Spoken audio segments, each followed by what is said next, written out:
I want to talk a little bit about just the idea that people talk about nowadays of being present and just what that means, sort of. And to me, it's kind of, you can either be in your head or in the moment. So when you're in your head is when you're just sort of thinking about like what's going on, what are people thinking about me, or maybe you're worrying about the future. What am I doing tonight? What am I doing tomorrow?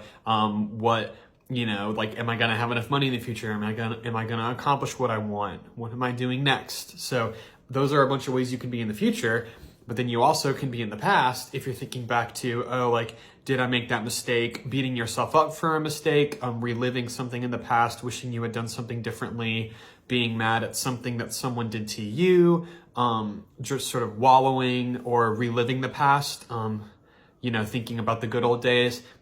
So being present is like, if you are in your head thinking about the future or the past, then like by definition almost, you are not in this current moment because you are thinking about things, you're in your head, you're not paying attention to what's going on around you.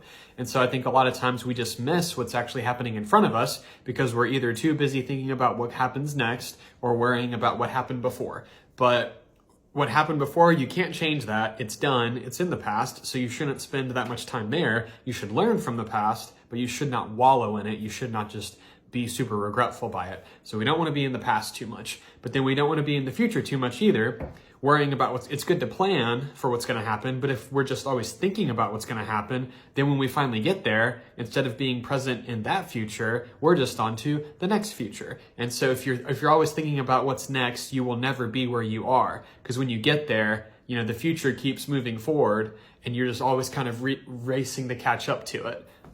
So just kind of some things to think about. If it's something you're struggling with, maybe that could help you just really come back. So the way to come back, think about, what am I actually experiencing now? What am I feeling? What do I see? What do I hear? Your actual senses, your 5 senses. What do I touch?